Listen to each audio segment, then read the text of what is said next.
전세값 본인들이 올려놓고서 그때는 또 우리가 못 돌려줘서 우리가 죄래. 그리고 무주택이신 분 제발 좀 집 좀 사세요. 근데 집값 떨어지는데 우리는 미쳤다고 종부세 내면서 그 집 보유하겠습니까? 솔직해지자고요. 내 집 마련 안 하실 거잖아요. 전세 살 거잖아요. 장기 임대 사업자하고 아파트 장기 일반 매입 임대 8년 네. 이거 폐지잖아요. 이게 임대차 3법을 위한 포석이라고 봅니다. 예, 그렇게 봅니다. 그쵸, 연관이 될 수밖에 없죠. 이거 혜택을 주면서 그것까지 같이 잡을 수가 없으니까 결국은 우선 8년이나 4년은 아예 폐지 법을 개정 삭제를 하지만 소급까지는 하지 않고 그 8년이 지나면 자동 소멸, 말소가 되는 걸로 해주고 자발적인 등록 말소를 원하는 경우는 가처를 면제를 한시적으로 해주겠다. 근데 지금 여기 기간이 나와 있진 않죠. 이제 곧 다시 Q&A나 뭐 그런 것들로 아마 나올 것 같습니다. 그 부분. 유튜브에서 말씀드린 적은 없었고 제가 운영하는 단톡방이나 이제는 꿈상남님 단톡방에서 많이 얘기했던 부분인데 처음에 전세선법 얘기가 나왔을 때 제가 생각했던 건 야 그래도 임대사업자들한테 이렇게 혜택이 있는데 혜택도 안 주면서 개인한테 임대사업자랑 똑같은 의무를 부과하면 개인들의 반발이 엄청날 거다. 그렇기 때문에 그렇게까지 강력하게 개인한테 규제를 하지 못할 거다라고 생각을 했었거든요. 근데 그동안 오늘 전에 나왔던 얘기들 보면 거의 뭐 임대사업자보다 더 심한 규제를 개인한테 걸겠다는 얘기들이 엄청 많이 나왔었죠. 그래서 그걸 보면서 야 얘네 진짜 영악하구나. 그냥 저는 그 얘기가 나오는 순간 야 임대사업자 소급 폐지 하겠다는 얘기 나오겠구나 이 생각도 했었어요. 왜냐면 이건 결국에는 전세3법을 적용하기 위해서 개인한테 의무를 부과하면 반발이 있을 수 있으니 그냥 혜택 주는 애들을 없애버리고 너네한테 의무만 줄게 라는 식으로 만들겠다는 소리랑 똑같은 거였거든요. 그래서 이게 누가 봐도 전세 3법을 위한 포석이라고 저는 생각을 하고요. 두 번째로 좀 디테일한 부분들을 보면 이제는 8년이나 4년을 임대한 사람들 그 기간이 채워지면 자동으로 임대사업자 말소돼서 혜택도 없어진다는 소리입니다. 다행히 소급 적용은 안 했어요. 왜냐면 제가 지난 시간에 나와서 대출은 소급 적용이라고 보기 어렵다라고 말씀드렸죠. 이거는 법적으로 사실 기대이익 수준이기 때문에 소급 적용이라고 좀 취급하기 어려운 부분이 있어요. 근데 임대사업자는 분명 정부에서 권했던 거고 그래서 혜택을 줬던 건데 이거를 소급해서 추징하겠다? 이거는 진짜 이런 생양아치가 없는 얘기이기 때문에 이거는 안 될 것 같았어요, 사실. 그리고 요것도 제가 단톡방에서 말씀드렸던 건데 아마 얘네가 정부가 영리하다면 이 혜택을 뺏어버림으로써 매물이 나오게 할 수 있게 보통은 이제 임대사업자를 중간에 8년 의무기간인데 중간에 팔면 3천만 원 지금 벌금을 내고 팔아야 되거든요. 근데 그 페널티를 아마 없애줄 거다. 그래야지 혜택은 없어졌는데 8년 동안 가져가야 되고 그러다 보니까 유예기간을 줌으로써 이 기간 내에 팔면 페널티 없이 팔 수 있게 해줄게 하면 시장에 매물이 나오기 때문에 아마 그런 쪽으로 유도할 가능성이 높다라고 단톡방에도 몇 번 말씀드렸었는데 역시나 그런 쪽으로 지금 얘기가 나왔죠. 여기 들어보시면 중간에 기간이 안 됐더라도 임대하고 있던 주택이면은 공식적으로 얘기하고 중간에 임대사업자 끊고 팔 수 있다는 소리입니다. 그래서 매물들이 나올 수 있는 부분도 충분히 열어줬고요. 이런 부분들이 투자자들이 그동안 정부 정책이 되게 잘못됐다. 시장에 매물이 나와야 되는데 왜 중고 매물들이 못 나오게 막고 있냐. 이런 얘기 되게 많이 나왔는데 그 부분에 대해서 지금 딱 봐도 많이 풀어놨죠. 양도소득세 부분도 유예기간을 11개월이나 길게 줬고 지금 그 임대사업자도 이제 기존에 들어갔던 애들도 팔고 나올 수 있게 그러니까 파리 대책에 어떻게 보면 실패를 인정하고 그거를 보완해서 이번에 710 대책에 넣은 부분이 상당하다고 보고요. 뭐 진짜 단기간에 나왔죠. 이게 아까도 말씀드린 4주도 안 된 대책이고 거의 3주 만에 나온 대책인데 준비했던 거 아닌가 싶을 정도로 상당히 디테일이 살아있는 물론 투자자 입장에서는 너무 가혹하기 때문에 야 이거 너무 감정적으로 하는 거 아니야? 이렇게 생각할 수도 있는데 찬찬하게 살펴봤을 때는 그래서 제가 봤을 때는 디테일이 상당한 정책이라고 생각하고요. 사실 그리고 제가 말씀드렸잖아요. 투기 수요를 차단하는 데는 이번 대책이 성공한 것 같다고. 우리가 이렇게 힘들어하는 만큼 정부의 정책은 사실 정부의 목적은 성공이 된 거예요. 근데 저는 마음에 안 드는 게 왜 위선적으로 서민 실수요자도 같이 가져가겠다는 소리를 하냐고. 그게 저는 되게 위선적이라는 거거든요. 왜 그런지 이제 말씀을 드릴게요. 자, 볼게요. 정부의 의도대로 집값이 잡힌다고 쳐요. 이 규제 때문에. 집값이 잡힌다는 소리는 집값이 떨어진다는 소리입니다. 그쵸? 근데 지금 실수요자들한테는 불안하지 않게 그럼 집 살 기회를 주겠다는 소리잖아요. 자, 실수요자 여러분들, 무주택자 여러분들 여쭤볼게요. 집값이 앞으로 떨어질 겁니다. 내 집 마련 하실 겁니까? 못 사죠. 솔직해지자고요. 내 집 마련 안 하실 거잖아요. 전세 살 거잖아요. 집값 떨어지는데 왜 내 집 마련해요? 내 집 마련 안 할 거잖아요. 평생 전세 살 겁니다. 뭐. 평생 전세 사실 거죠. 집값 떨어지면. 그러면 무한전쟁 해준대잖아요. 그러면 이게 정말 서민 실수요자를 위한 정책인가요? 그럼 그거 볼게요. 그러면 그래 전세를 사는 것도 좋아요. 전세 사는 게 나쁘다는 게 아닙니다. 그래 전세 산다고 쳐요. 그럼 그 전세 누가 주나요? 다주택자들이 공급해 줍니다. 전세. 정부에서 국민임대주택으로 다 공급할 수 있을 것 같아요? 국민임대주택 다 몇 평인지 아시죠? 10평, 16평 이렇습니다.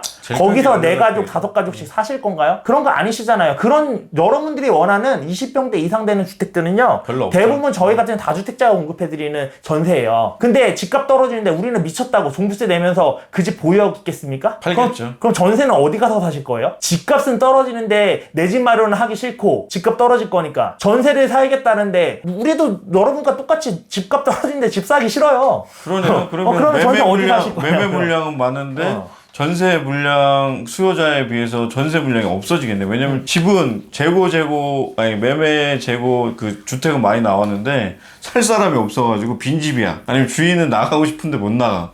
그럼 이걸 팔려야지 전세가 나오는데 그런 악순환이 될 수 있다는 걸 정부는 정말 머리가 하나는 알고 둘을 모르는 것 같습니다. 매매가는 점점 떨어질 거고 그렇죠. 전세가는 올라가겠죠? 그쵸. 그래서 지금 그러면은 매매 전세가가 붙어버리면 여러분들 사실 수 있냐고요. 지금 여러분들 뭐 이 전세 반환보증보험 많이 드시는데 80%만 돼도 헉 하시는데 갑자기 100%였던 매매 가격이 90% 85% 떨어져서 전세가 수준과 5%도 차이가 안 나서 실전세 매매가가 1, 2천도 차이가 안 하신다면 분명히 여러분들은 전세 반환보증도 들고 5%씩 매년 올려주시고 무한 살고 싶으시죠. 근데 그런 집을 사는 사람이 없어요. 그럼 여러분은 울며 겨자 먹기로 진짜 사셔야 된다니까요. 그럼 또 말씀드려 볼게요. 자, 이렇게 돼서 진짜 매매가가 떨어지고 여러분들은 전세를 다 원해요. 근데 전세를 많이 원하니까 물론 전세 3법으로 그걸 막으려고 하는 거지만 전세가 오르는 걸. 근데 그럼에도 불구하고 법이 입헌되는 데는 시간이 걸리고 그 사이에 전세가들이 오를 가능성이 되게 많이 높아요. 얘기 나오는 것만 하더라도 법의 틈새로 올릴 수 있는 방법들이 여러 가지들이 지금 거론이 되고 있습니다. 그럼 그런 식으로 올라갔을 때 그럼 전세가는 올라갔습니다. 자, 볼게요. 집값은 떨어지고 전세가는 올라갔어요. 그러면 정부에서 뭐라고 얘기할까요? 하우스 푸어들이 너무 많다. 전세 보증금 반환을 못 해줘. 이거 우리 탓인가요? 다주택자 탓이에요? 무주택자분들한테 집 사라고 기회 드렸죠. 집값 떨어뜨려 드렸죠. 근데 집값 떨어지니까 안 사고 전세 살았잖아요. 근데 전세값 본인들이 올려놓고서 그때는 또 우리가 못 돌려줘서 우리가 죄래. 저희가 무슨 죄예요 도대체? 그러니까 이 착한 반생님도 이제 화가 났어요. 지난번에 아니 저희가 무슨 죄예요? 그리고 유튜브 찍고 얼마나 욕을 드셨는데. 그리고 그렇게 되다 보니까 14년도에 전세가와 매매가가 붙으면서 어떤 현상 벌어졌나요? 전세 구하기 너무 힘드니까 야 이렇게 전세 사느니 집 사겠다고. 집값 떨어지더라도 이제 집 사겠다고 바뀌죠. 투자자들도 투자금 얼마 안 들잖아요. 전세가 매매가 붙으면. 그럼 집값 다시 올라가요. 이게 시장의 그때도 여러분들은 안 사시니까 투자자들이 그럼 여러분들을 위해서 사드린 걸 수도 있습니다. 다만 떨어질 때 여러분들 못 사고 올라갈 때 여러분 못 샀다고 자꾸 분노만 하시는데 무주택자분들 정말 부동산 공부 한번 해보세요. 책 그래 뭐 10권도 아니고 한 2권 정도 제가 추천해 드릴게요. 재개발책은 돈 되는 재개발 재건축. 그리고 왜 투자를 경제 마인드를 가져야 되는지 투자 마인드를 가져야 되는지는 부자 아빠 가난 아빠 2 그 기요사키 아저씨 거 그 2권만 제발 좀 읽어보시고 그걸 읽었는데도 투자를 하고 싶은 생각이 안 든다? 그럼 평생 전세 사십시오. 근데 적어도 욕을 하시기 전에는 한번 공부해보시고 왜 이게 투자랑 투기를 구별하는 건 한 끗 차이라고 하는지 한번 보시고 당연히 투기하시는 분들도 있습니다. 근데 대다수의 서민들 돈 쪼개서 아끼고 욜로를 즐기고 싶은데 해외여행을 10년도 안 나가신 분 심지어 저희 단톡방에는 지금 60대 아주머니께서 지금도 일을 하시면서 자기는 해외여행 명품 가면 안 하신 분이 집이 여러 채 있으신 거지 쪼개서 아끼지 않고 다 펑펑 쓰면서 이 사람들이 나만 돌아서 지금 투자를 하는 게 아니라는 거예요 여러분. 저도 아반떼 2010년 그러니까 우리 바람이 색상님은 심지어 차가 11년 된 아반떼 핸들에서 딱딱 소리가 나는 거 요번에 100만원 주고 수리했습니다. 자기 자산이 많다고 해서 저희가 펑펑 쓰는 사람들이 아니에요. 그런 오해는 정말 무주택자분들 안 사신 분들 욕만 하지 마시고 여러분들 벤츠 타고 다닐 때 저는 뚜벅이로 걸어 다니고요. 외제차 탈 돈이 있는데도 불구하고 아껴서 집을 한 채 더 산 것 뿐입니다. 9.13 대책 전부터 8.2 대책부터 대책이 어떻게 흘러갔는지 저희 말이 사실인지 저희가 정말 투기꾼인지 정말 나쁜 놈들 쓰레기들인지 한번 판단은 여러분이 공부를 해보시고 그리고 무주택이신 분 제발 좀 집 좀 사세요. 어떻게 보면 부의 사다리를 자꾸 걷어찼다고 하는데 그 부분은 뭐 제가 생각해도 저도 부자는 아니지만 현금 부자들만 부자를 더 양극화를 시키게 정부가 만들었다고 봅니다. 당연히 실수요자들에 대한 혜택을 정말 이것도 많이 줬다고는 하지만 제가 보기에는 실수요자들한테는 만약에 서울 경기권 투기과열 지역에 만약에 살 수 있게 저라면 70% 대출하게 해줘야 돼요. 솔직히 말씀드리면 실수요자라면 무주택자라면 아니면 정말 돈이 좀 부족해도 저리로 살 수 있게 해주면서 이걸 생색을 내야지 결국은 서울엔 살지 말라는 거고 강남 욕심내지만 여러분 강북 싸실 것 같아요. 강북도 이제 34평 아파트 10억이 넘지 않는 아파트가 드뭅니다. 거의 대부분 10억이 넘어요. 10몇 년 차가 돼도. 새 아파트는 15억을 호가하고요. 미아동만 가도요. 여러분들이 아셔야 되는 건 현장을 안 가보시고 집값이 강남만 비싸네. 30억. 말이 돼? 평당 1억? 강북도 이제 평당 4,500이에요, 여러분. 가보시고 현장에 발품이라고 저희가 임장이라고 하는데 그게 뭔지 모르시고 욕하지 마시고 그게 무엇인지 정말 경험하고 땀 흘려서 여름에 아이스크림 사 먹어가면서 커피값이 아까워서 캔커피 사 먹고 그렇게 해서 아껴서 투자를 한 투자자들을 그렇게 투기꾼이라고 욕하지 마십시오. 정말 이 대책을 보면서 정말 정부가 양극화를 해소하기 위해서 낸 대책이라고 보기에는 제가 보기엔 더 과감하게 무주택자들한테 혜택을 줬어야 된다고 봅니다. 다만 어떻게 보면 생색내고 티만 내려고 한 거지 과연 이 대책 주택학제 검토 대상 대안이라고 하는 부분이 여러분 1년 뒤 아니면 그래 2달 뒤에 어떻게 진행되는지 한번 꼭 확인해 보십시오.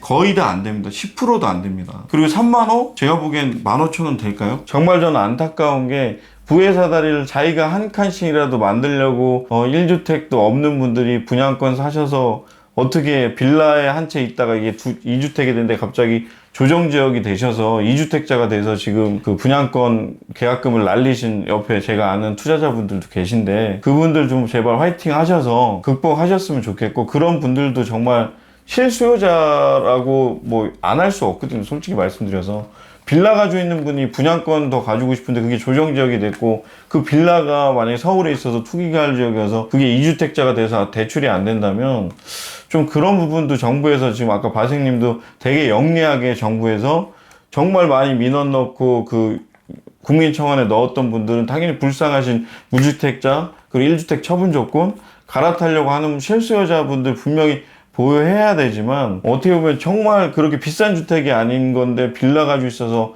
1주택이었던 분들이 2주택이어서 조정지역에 걸려서 안 된다.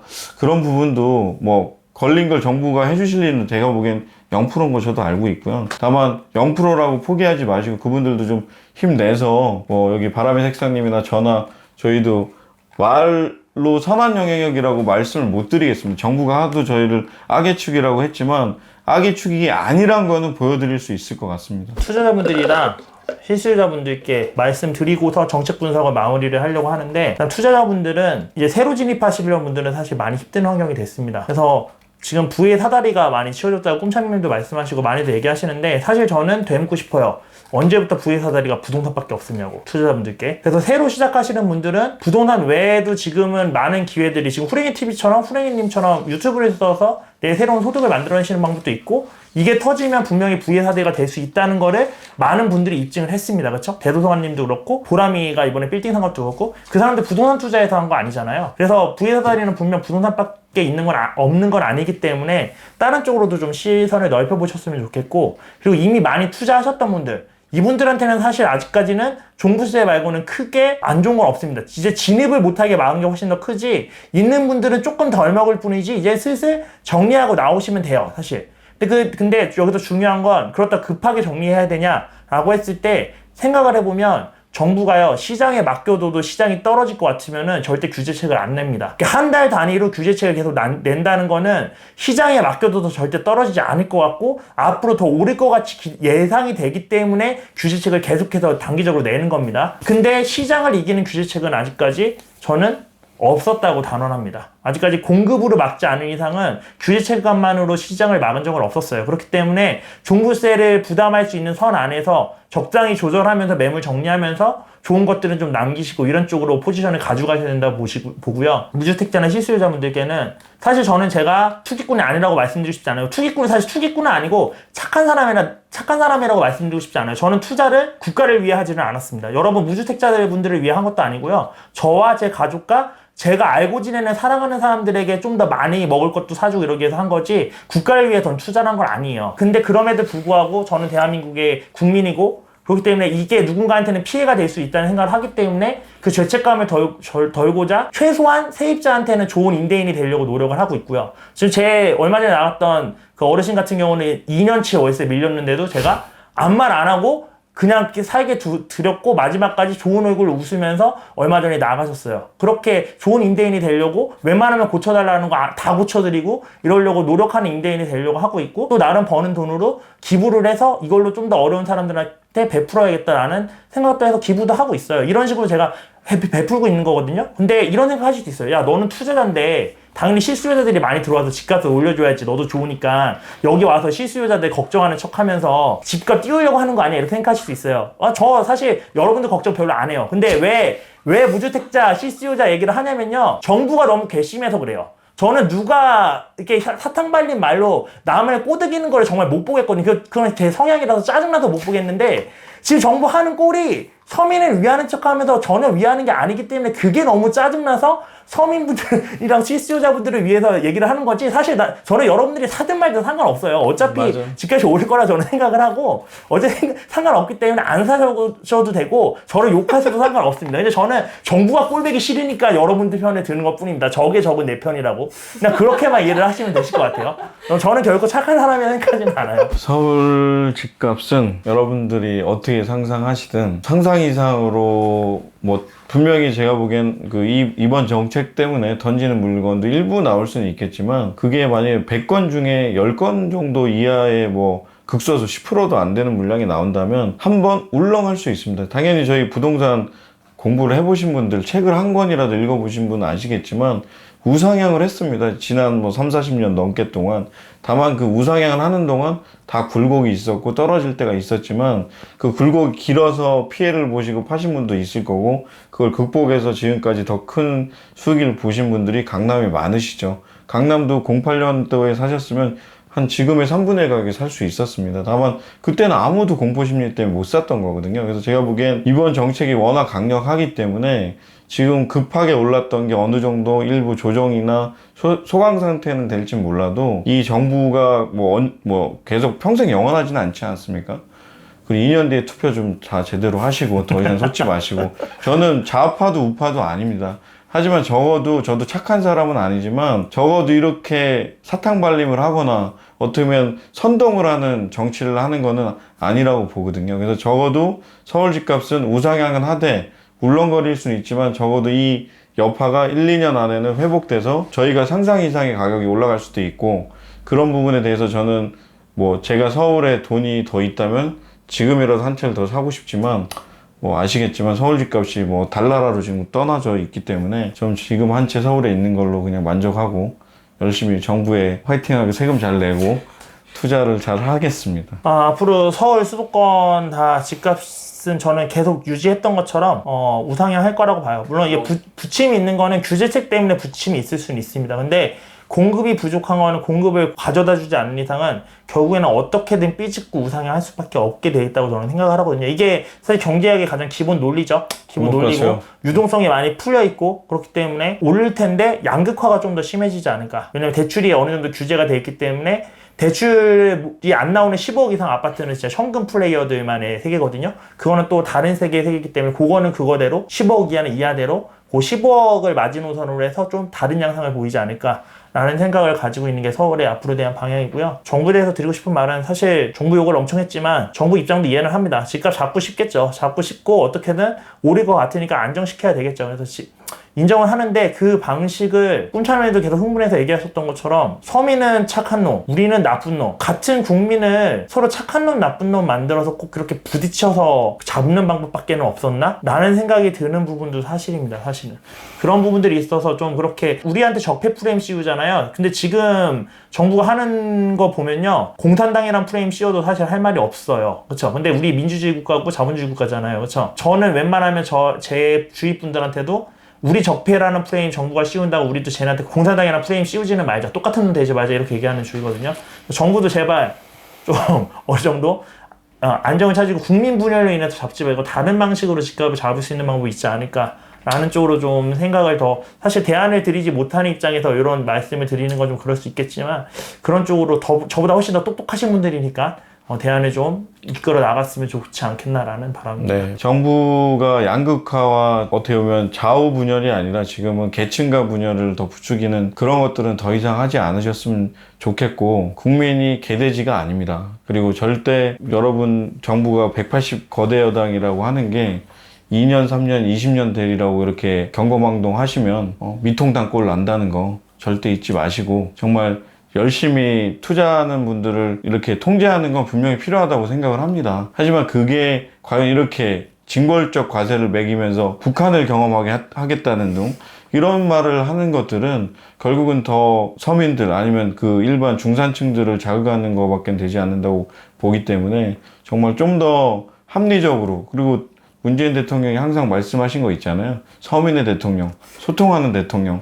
그 약속 제발 좀 지켰으면 좋겠습니다. 카톡방에 나왔던 얘기인데요. 요거는 그냥 한마디 그냥 제가 읽어보겠습니다. 우리는 국민들에게 강요하지 않았다. 국민이 우리에게 권한을 위임했을 뿐, 그리고 국민은 그 대가를 치르는 것이다. 나치의 선동과 게벨스라는 분의 글이라고 하더라고요. 근데 적어도 저희가 공산 국가가 아니고 자유민주주의 국가라면 당선이 되고 나서 그걸 정말 선동을 하거나 이런 걸로 해서 국민을 통치하거나 아니면 자기 원하는 대로 하려고 하지 마시고, 정부라는 것 자체가 사실은 자본주의 사회에서 원래 자본주의가 처음 생겼을 때 자본주의는 필연적으로 양극화가 될 수밖에 없는 구조가 자본주의예요. 돈이 돈을 벌기 때문에. 근데 그렇게 되다 보니까 계층 간에 문제가 생기고, 그러다 보니까 중간 매개체가 있어서 많이 번 사람들의 돈을 걷어서 서민층한테도 좀 뿌려줄 수 있어야지 이게 화합이 되고 사회체계가 이루어질 수 있겠구나 해서 생긴 게 정부예요. 원래 정부의 본 의미는. 그러면은 지금 많은 사람들의 재산을 강압적이 아니라 부드럽게 뽑아내서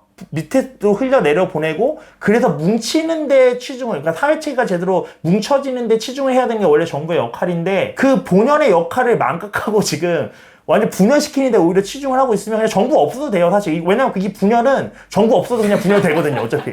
분열시키는 거 정부 없어도 할 수 있어요, 우리끼리. 네, 그거에 불을 지르지는 좀 말아주셨으면 좋겠고, 바생님이 뭐 첨언 또 흥분하셔서 하셨는데 저는 바생님 이렇게 화내는 걸 처음 봤어요. 아까 이렇게 흥분하셔가지고 이렇게 저도 뭐 이렇게 뭐 오늘 삐삐 소리가 많이 났겠지만, 이렇게 바생님도 차분하게 정부 편에서 이때까지는 정말 객관적으로, 어떻게 보면은 제가 바생님을 참 좋아하는 이유가 객관적이고 분석적이고 절대 흥분하지 않고 감정적이지 않고. 이제 안 좋아하나요? 아니. 논리적이신 분이어서, 그러니까 바람의 색상님을 잘 모르는 분들은 왜 이렇게 쟤는 차갑고 왜 이렇게 너무 바른 말을 하는데 재수없어 이렇게 할 수 있는데, 그런 분조차도, 그렇게 자기 편이었던 사람들조차도 이제는 조금씩 깨닫게 된다는 거죠. 그래서 적어도 저도 정부를 욕할 생각은 없습니다. 근데 지금까지 했던 정책을 뭐 돌리라는 게 아니라 지금 이렇게 하시는 거 저희도 충분히 받아들일게요. 근데 정말 정부도 아셔야 되는 건 규제로 절대 집값은 잡히지 않습니다. 여러분 정부 세금 많이 거두셔야 되는데 이렇게 제값 두드려 잡아서 집값 떨어지시면 분명히 또 풀어주실 거잖아요. 그럼 그것도 또 이율배반적이지 않습니까? 그때는 왜 풀어줍니까? 집 사라고요? 그럼 집을 그러면 무주택자들이 살 것 같아요? 안 산다고요. 그러면 순기능이 있는 다주택자들이나 투자 경험에 있는 기존 그 서민층, 저희도 중산층입니다. 뭐 저희가 100억대 자산가가 아니잖아요. 저희 유튜브 보시고 또 욕하시는 분이 있을 겁니다. 욕은 해도 좋습니다. 근데 논리적으로 좀 욕을 해주세요. 그냥 무턱대고 뭐 이 씨발 새끼들 너네 집 올린다 개새끼 소새끼 하지 마시고, 뭐 이런 부분이 뭐 잘못됐다고 생각하시면 저희가 그래야 답변을 달아드리지, 이거는 뭐 답변을 다룰 상대가 안 돼요. 두 분 다 댓글을 보시는군요. 네네. 보죠. 안 보는 줄 알았습니다. 보는데 뭐 다 할 말이 없을 정도로 뭐 흰머리가 많이 생겨서 흰머리 네, 뽑고 나왔어요. 댓글 볼 때마다 흰머리가 네, 생겨. 그래서 좀 약간 그런 예의는 좀 지켜주시고, 만약에 저희를 뭐 바생님은 전문가지만 저도 투자자로 욕하신다면 겸허히 받아들일 부분은 저희도 받아들이겠지만, 뭐 얼토당토하고 터무니가 없고 그냥 무조건 무주택이라 쌍욕을 하시는 분들은 제발 좀 예의 좀 지켜주십사 마지막으로 부탁드리겠습니다. 저희가 사실 오늘 임장 촬영하려고 했는데 뭐 네. 정책 발표 때문에 좀 이렇게 자리를 마련했는데 앞으로도 그러면 임장 계속 다니실 생각이세요? 네, 뭐 임장은 뭐 안 사더라도, 그러니까 당연히 실수요자분도 그렇지만 저도 제가 있는 걸 이제 뭐 정부의 수능에서 하나 두 개씩 이제 정리를 하겠지만, 당연히 사야 될 시기와 팔아야 될 시기를 알려면 여러분 현장에 답이 있습니다. 진짜로 여러분들이 사야 할 때 이게 고점인지 저점인지 제일 싸게 급매인지를 알려면 그 부동산에 자주 가시고 그 현장에 가서 그 분위기를 보셔야지. 지금 KB시세나 기타 뭐 요즘 실거래가가 한 단일에 등록이 되지만, 요즘 뜨거운 시장은 며칠 사이라도 가격이 몇천만 원 오르고 몇천만 원 떨어지고, 요즘은 사실은 뭐 몇천만 원 떨어진 시장은 아니지만, 그 떨어지는 시장에 살 수 있으려면 여러분, 특히 무주택자분들 공부하셔야 됩니다. 제발. 공부 안 하시고 욕하시는 건 이제 그만. 노노노. 네. 부탁드리겠습니다. 네. 710 특집 여기서 마치겠습니다. 네. 고맙습니다. 고생하셨습니다.